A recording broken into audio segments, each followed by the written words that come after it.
What's good, everybody? Shout out Cash Nasty. So, today I'm bringing you what I believe to be the best traditional center build on NBA 2K21 Next Gen. So, here's the final product, and we'll get into it. So, if you just want the build, here you go. Like the video, leave. Appreciate your business. But if you want to know how this works and why I made it this way, let's get into it. So, first thing to start is I'm going to go back and show you you can make it a power forward, and a lot of people do like to make those glitchy shooting power forwards, so that's a different avenue. But I'm trying to make a traditional center, a center that's not meant for shooting. He's a rim running, rim protecting, offensive rebound getting, defensive rebound getting, shot blocking. You know what I'm saying? He's a center. So why do I go 6'11" instead of 7 foot? When I think of a traditional center, I think of a 7 footer. And it's because I think in basketball, if you can't shoot, you got to be able to space the floor in other ways. And I think Draymond Green and Andre Iguodala from their Warriors championship runs showed a great way to space the floor without necessarily being able to shoot. Since they couldn't shoot, Andre Iguodala could make plays for others with his passing, and Draymond could make plays for others with his screening. So I feel like if you can't shoot, you got to be a really good screener as a big man. And since this build, I want it to be a lob threat, it also attracts defenses. It's a little bit of a magnet to defenses that want to stop it from getting the lob. Similar to Andre Drummond, who, because he's such a great offensive rebounder and such a good lob threat, it's hard to leave him to go help. And that way it helps your guards to attack the basket, and you provide spacing that way since you can't shoot.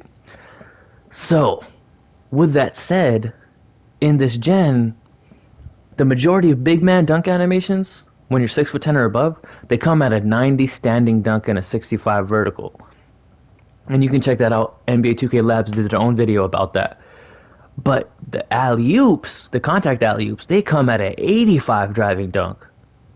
And I believe a 60 or 65 vertical.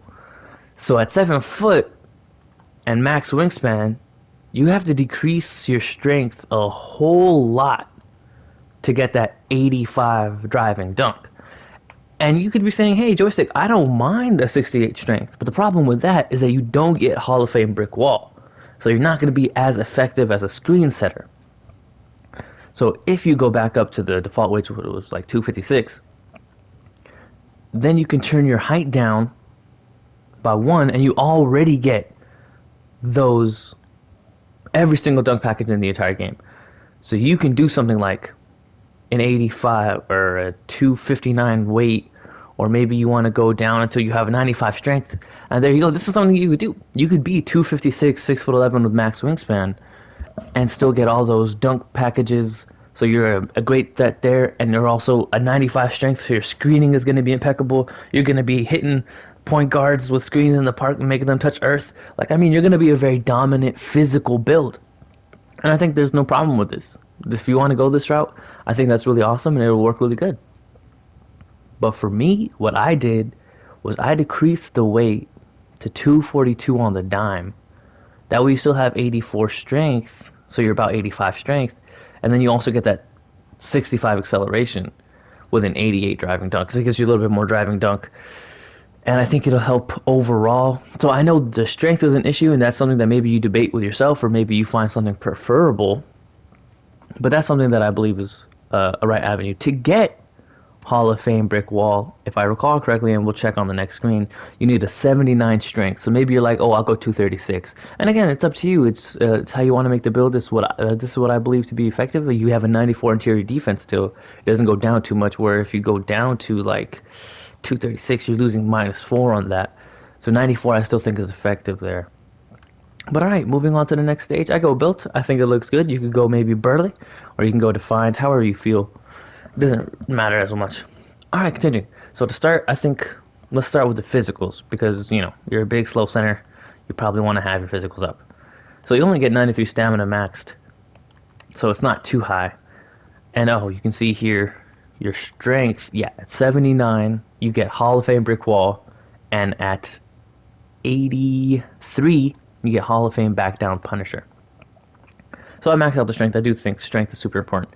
70, now this is another thing that you can debate. You can say, hey, I think I need all the vertical I can get so I can get those rebounds. And it's true. Vertical should, or in general, does help with rebounds, and I think also blocks. So you can increase that. I think 70 is a good amount, so I'm going to keep it there. And let's get into the defense. Now, you're a center. You got to protect the basket. You got to have that rebounding. You want to be a lob threat. You want to be a rebound threat so they can't help off of you. And I think it's obvious to see that you need to max out your defensive ratings. And so into your defense as well, so you get those badges. Now, I'm a man who chooses to have 30 defensive badges on his center. I believe being a center, you're the anchor of a defense. That's what you got to do. And I increased the steal here. I increased the steal to 66. Now, you can do something a little bit different. If you want to go with like a pure red pie chart from last gen, you can also increase the perimeter defense, and I'll get into that. But the reason I increased steal is because steal is attached to pass perception.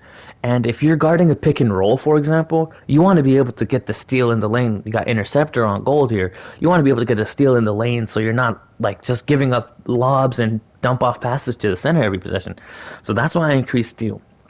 But if you do want to, for example, maybe go with a 69 steal and a 64 perimeter defense, that way if you are playing like Park or 3v3 game modes and a guard, you get switched onto a guard or you have to guard a guard for that game, now you have ankle braces and you don't have to get done up. Like, you're not going to get your ankles broken every possession. But that's your choice, however you want to build your guy. So I don't have any problem with this, and I think this is a very acceptable center build. I like it a lot. Imagine if you had clamps, that would be OP. But I'm going to turn that down because I also want to be a super offensive center. So basically this build is like a mix of a paint beast, but on like steroids. So we're going to start off with the static dunk. 95, max that boy out. Driving dunk, max that boy out. I like to have my layup on 70. That way you can get the long athlete layup package, one of the best layup packages in 2K, if not the best. Or you can go up to 71 if you want that acrobat badge. Why not test it out? So here's another part where it becomes your preference. So if you are not playing like 5v5 game modes at all, if you're like, I'm never going to play 5v5, I only play Park, then you could do this. Straight up, you can have 27 finishing badges looking like an interior finisher, pure blue pie chart from last gen, and 30 defensive badges looking like a pure red pie chart from last gen. And I mean, you're looking mighty fine there on both sides of the ball. You got drop stepper on gold, fearless finisher, you got back down punisher, hook specialist, you have a 95 hook shot.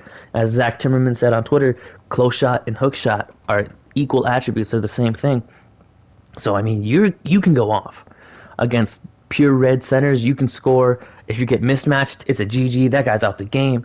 So you can do that. But if you are like me and you're like, I'm going to play 5v5 game modes, this is a traditional center build, I want to play 5v5 game modes, what I do is I decrease this down to 25. And I know this is the sad part. You lose drop stepper. Drop stepper is probably one of, if not the best defensive badges. I'm sorry, not defensive badges. One of the best post-scoring badges, because if you have a mismatch, you hit it with a drop step baseline, it's cheese, straight up. But you get a 70 free throw. Majority of centers don't have such a good free throw. You're in the paint a lot. You're going to be shooting a lot of paint shots, so you're going to get fouled a lot. You're going to draw a lot of fouls and be on the free throw line a lot.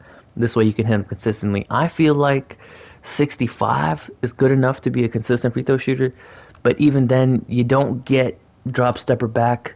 You could maybe decrease your driving layup if you felt like you don't really need driving layup all that much. And then I believe at 60, what was it, 62 or so? 62, you get drop stepper on gold. You do sacrifice the one badge. Can I get it back? Nope. You sacrifice the one badge, and you do sacrifice your one driving dunk.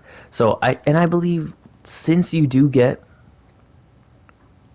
Hall of Fame hook specialist and you have a 95 hook shot, you should be okay in terms of your hooking ability, in terms of your ability to score in the paint and in the post. Because if you are like a pick and roll center or a traditional center trying to protect the rim and score at the rim, you got all those dunks to get alley-oops, offensive rebounds, putbacks. But then you also have the ability to, when you get switched onto a guard or you have a mismatch, to hit the hook on them.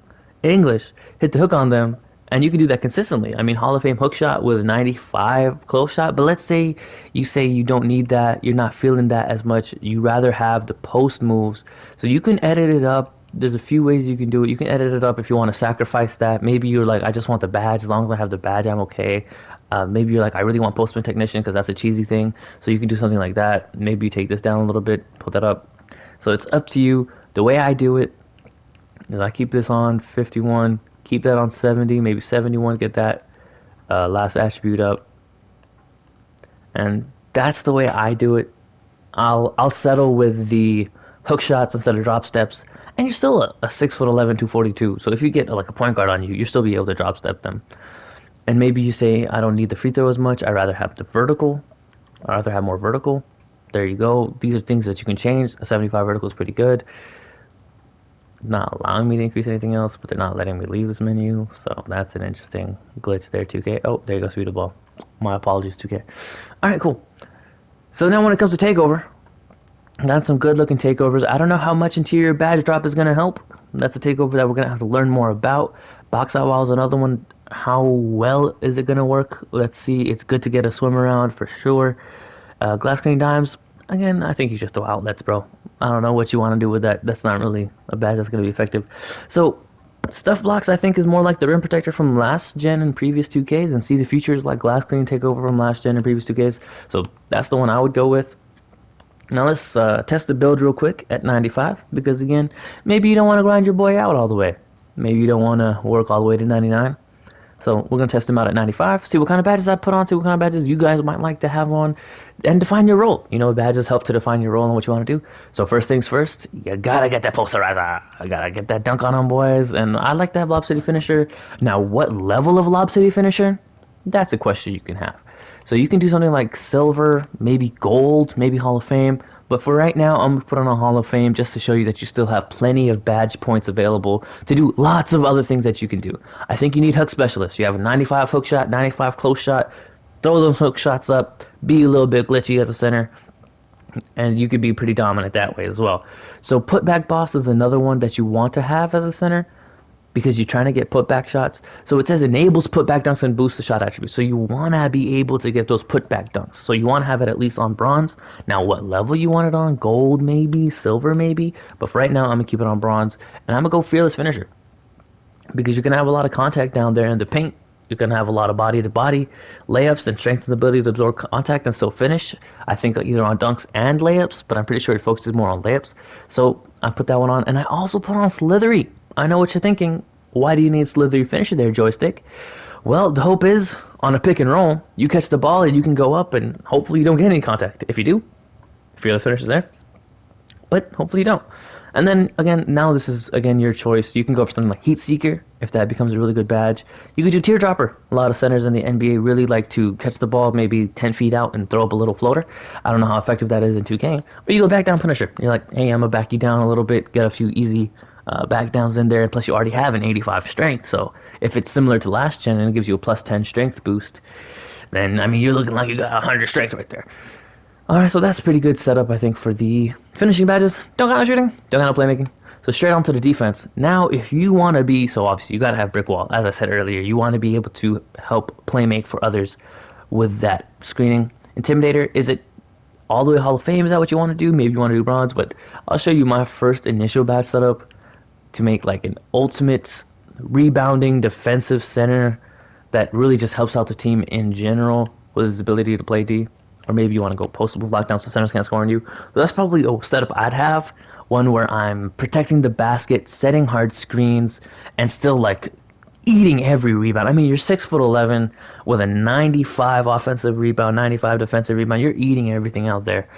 Or maybe you're like, I don't really need box or worm so high. I'd rather have something like defensive leader help my team's defense out. Or maybe you want something like Heart Crusher. That was a very effective badge. Oh, sorry, I forgot about Chase Down Artist on Bras. You want to have that for sure, so you can get those animations available to you. Maybe Hard Crush is where you want to go. Maybe you're like, I'd rather have a little bit of Interceptor, a little bit of Pickpocket. Oh, I'm sorry, you can't get Pickpocket to 98. So you want a little bit of Interceptor. Maybe once you get in Pickpocket, you get Pickpocket. Clutch Defender. Now, don't know how good this badge is or how it's going to work out, but maybe for park games since it's so short.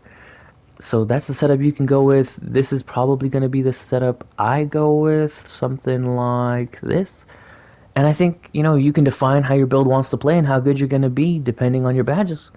So with that, that's the build. That's my traditional center that I think is going to be the best for 5v5 wreck more situations, but also still dominant in the park and in the city, I should say. So thanks for watching. If you like the video, like it, subscribe, and check me out again. Thank you for watching.